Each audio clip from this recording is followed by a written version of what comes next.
So, ladies, good to see you. Good to see you too. And I'm going to introduce our guests in a little more detail because, Afaf, you came from abroad, as I said. You came from London to visit us today in Copenhagen on the 8th of March, and we're very happy about that.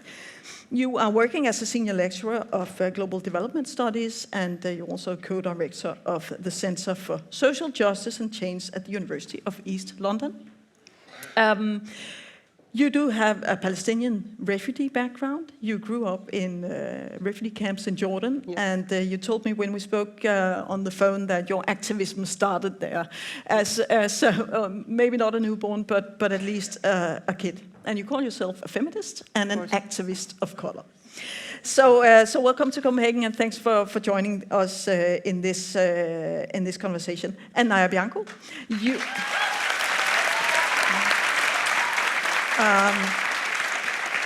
Slightly different background, but also very interesting. You're an independent consultant and advisor at Isuma Consulting, which is your consulting bureau, but you've also worked as a Arctic advisor at the Nordic Council of Ministers and the Danish Foreign Minister of Foreign Affairs. And you call yourself a Greenlandic ambassador, and you address all sorts of issues related to Greenland. So I reckon you've had a lot to do recently, because you're living in Denmark. You've got a Danish mother and a Greenlandic father, so you call yourself a global Greenlander. And some of the things we're going to discuss here is basically what is a global feminist solidarity? What does it mean in times of crisis and change? And as I said in the beginning, can we talk about global feministic solidarity, crossing borders, crossing social dividing lines, crossing ethnicity. And we're probably going to talk a bit about colonialism, anti-colonialism, and so on, because that has definitely fueled some interesting developments in Greenland recently. But Afaf, you first. Do you see feminist struggles as interconnected across borders and across all the dividing lines I spoke about before? Well, that's how it should be, because right now, if we look at the world, what we will see, of course, as a Palestinian, I would always take the lens of Palestine to see and analyze things. And we see like there is injustice for Palestine for the last 76 years. There has been a genocide for the last 3 years, televised, normalized, where Palestinians were dehumanized. And actually today, a village called Abu Falah, very close from Ramallah, was uprooted. It experienced the same thing that happened in 1948. So this is Palestine, but there is also the Kurds who were denied their freedom, their self-determination. We have Sudan, we have South Sudan, we have Congo, DRC, we have Afghanistan, Iraq, and so forth and so on. In Europe here, you can see the militarization and neoliberal policies have pushed people deep into poverty. Homelessness is increasing. So when we think about Europe, we see also the disadvantage are more those people who come from more kind of other non-white background, which means that racism is increasing in Europe through anti-immigrant policies. We see that the connection between oppressive systems have never been clearer than today. We see leaders like Trump, Modi of India, Netanyahu of the settler colonial regime in Palestine. They are very much connected, and they are very much proud of this connection. And we cannot take any one of them in isolation. So because these oppressive systems are very much connected, our struggle as feminists cannot be but connected. But we need to see the whole picture in the world. What is happening here in Denmark is not in isolation from what's happening in any other place. And maybe we should remember Carol Hansch, who is in 1969 coined the term "the personal is political." And that was coined during Vietnam War. And that was a very important moment for feminists to say that what is happening at the domestic level is related to the public, but not only the public, domestic public, it's also our foreign policy. So the war in Vietnam has initiated and made it the kind of one of the important principles of feminism, which is the personal is political, to emerge. And this moment needs more from us as feminists, more connections, but not any type of feminism, because we know there are feminists who are complicit. We need anti-colonial, anti-racist, anti-capitalist, anti-patriarchy, and when we list all of these kind of isms, we know how to connect them and we know how to deal with them. So Afaf, when you mention all these conflicts,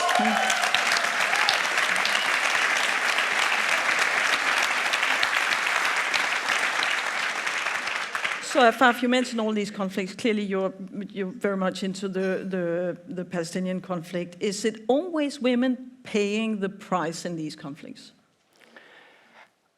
Of course, but we also need to think of power dynamics within the society. So we need to bring the gender, and that's when we bring gender, we can analyze things in a better way. Of course, women are mostly the ones who are bearing the responsibilities. If we look at what women are doing right now in Saudi Arabia, in Iran, during the attack right now, women are the ones who, during war and conflict, and because of gender issues, but men also, they are the ones who are targeted. And sometimes it's important kind of to think in terms of gender analysis rather than just women. Because this concept of women, and particularly thinking of that from our position here in the West, we usually think of women as the ones who are not kind of engaging in the fight, and like the innocent. And the other, we think of all men as being the guilty, which means that we kind of tolerate killing men. We tolerate killing even male children who are the age of 15 or the age of 13. So I think it is important when we think about women to put it in the right way and in the right analysis, because sometimes that means it's okay to kill men, which is not true, of course.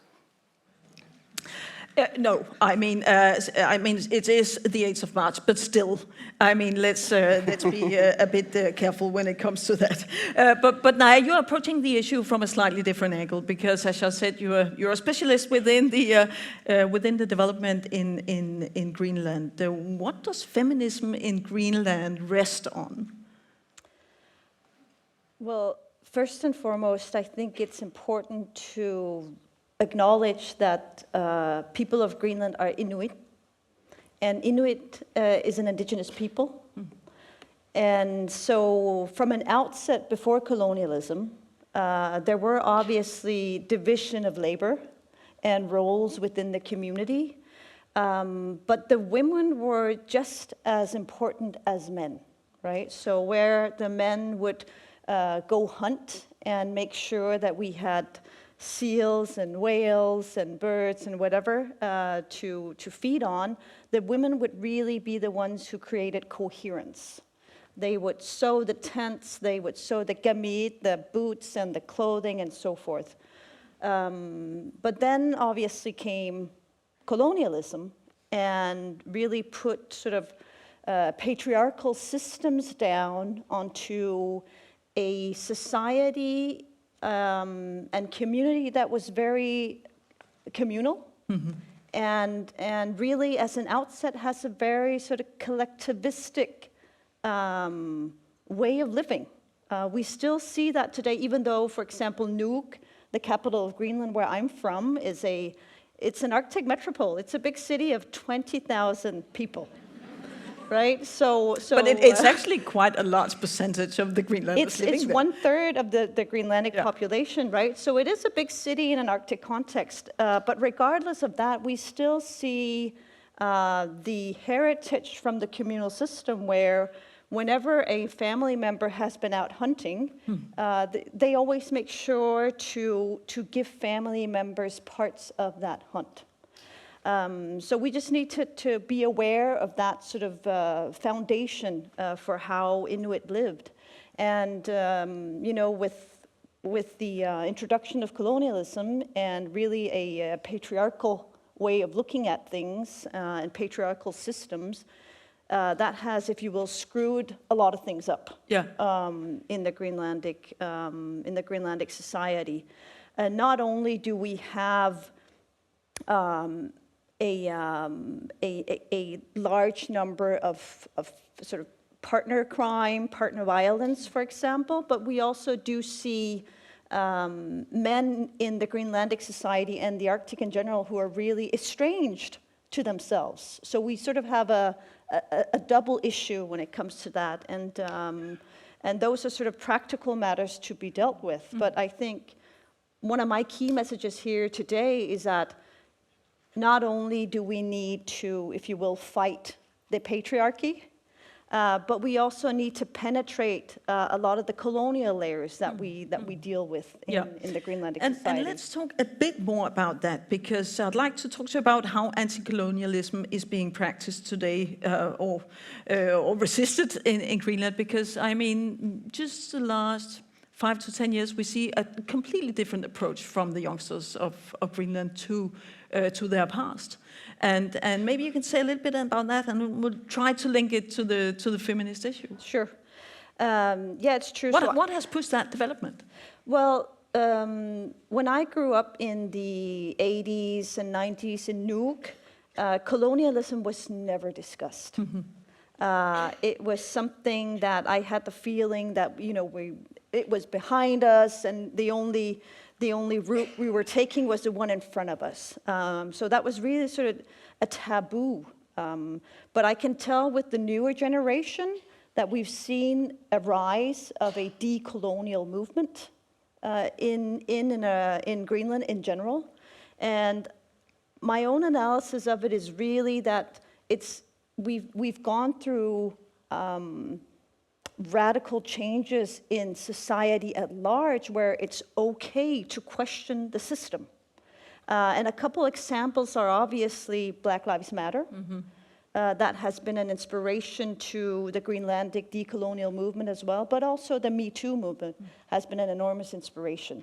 So it's clear for me that seeing those international global movements has also had an influence on the Greenlandic decolonial movement, simply saying it's okay to question the established systems.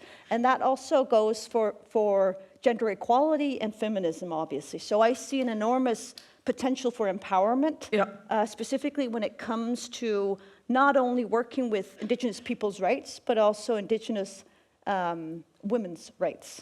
That it's very interesting, and Afaf, I'm curious to talk to you about, you know, Black Lives Matter and Me Too, because those are global movements.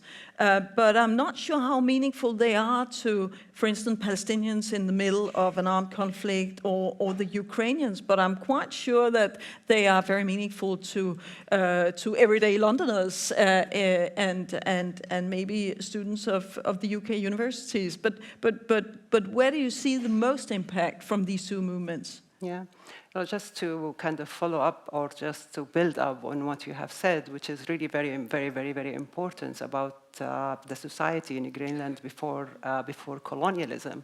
And this is an idea while we are building solidarity and while we are thinking about feminism, we need to rethink the issue that the West is liberator.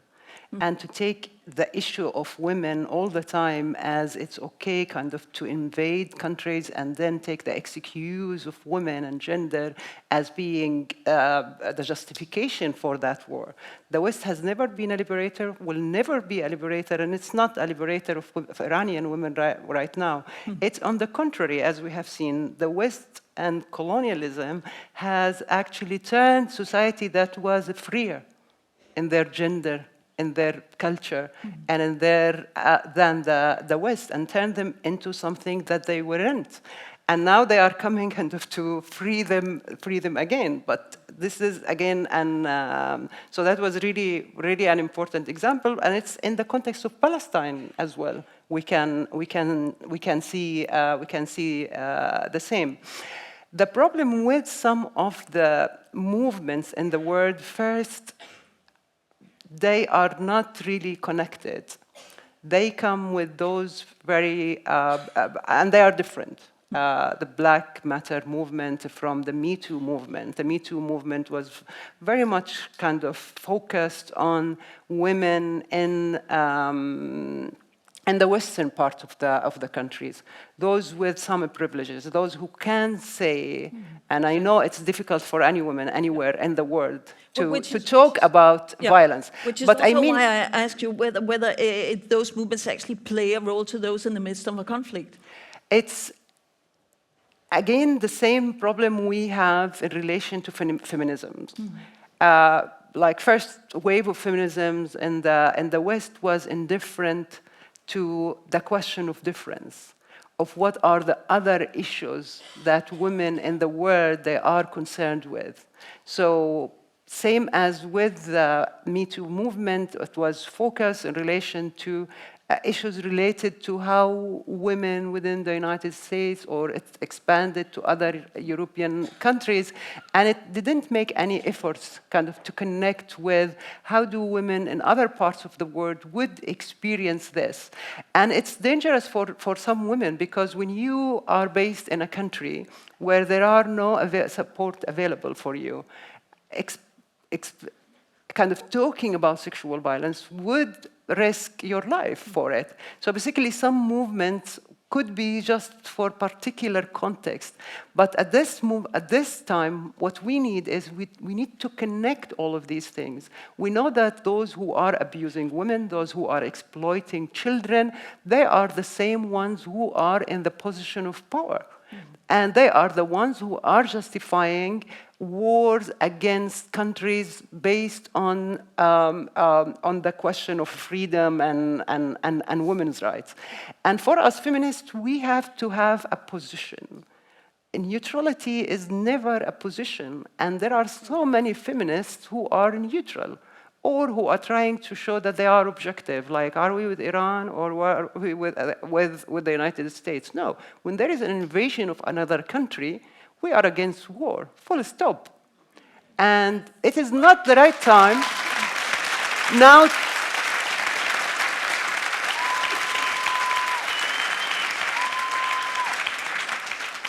Thank you. And it's not the right time right now to start thinking or to be apologetic, like whenever I'm talking against the war in Iran, I have to justify myself. I have to say that I'm against the clerics. Of course I am. But why do you always put me in that position?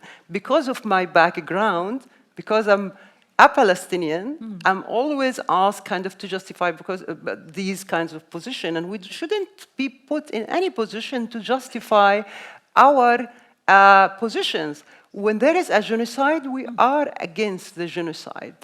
It is not the time to talk about honor crimes. It's not the time to bring the cultural aspect of anything. Not that we agree with the cultural issues, of course not. But when women are killed at a mass number, and when women do not have a place to stay, when women are displaced, when women are giving birth in the streets in Gaza, when they are, regardless of where they are exposed to killing, is it the time to talk about patriarchy? We shouldn't forget patriarchy, of course. We always have to connect patriarchy with colonialism, but how do we do that? How do we think of issues related to patriarchy and gender during a genocide? Now, this is something, it's a mission for us as feminists, first, to say this is wrong, we are against it, try to make and find grounds for us to talk. We shouldn't, most of feminists think in terms of that we have to agree with each other. We don't, in everything. But there are things that we need to understand. And there are things that we need to understand the difference. Why a woman in Gaza does not want to talk about violence from her husband right now? Is she complicit in her own the violence that she is exposed to? Of course not. But she's thinking about other things. Yeah, Naya? Yeah, I'd just like to build on what you said about being connected, right, in feminism. Because what I connect with solidarity is that we stand in unity with each other. Yes. So I also see, obviously, most of you know that the threats that's been put upon Greenland, not only within the past couple of months, but actually for the past almost a year and a half. And this is not only a threat to Greenland as such, it's also a threat to the international community and the international rule-based order that we need also in order to have solidarity, right? Because I think one of the problems that we have when we speak about global feministic solidarity is that we need to go beyond state borders, right? So if I or people from Greenland were to have solidarity with the Palestinian people, for example, we need to come together one way or another. Yeah. And the threat upon the international rule-based order is really also a threat to us coming together and us being able to be solidaric. So I think one of my appeals on the 8th of March is really that I'm not necessarily the biggest fan of UN. I see that they lack, they have systemic errors as well. But we really need to have systems in place that enables us to be solidaric with each other. 100%. Solidarity is not, in the end, it's not a label we adopt. It is a practice that we do through action. And this time, particularly when our states, when the European Union, they are full of contradictions. Like right now, they think of, for example, the genocide in particularly after the genocide, they have lost the credibility.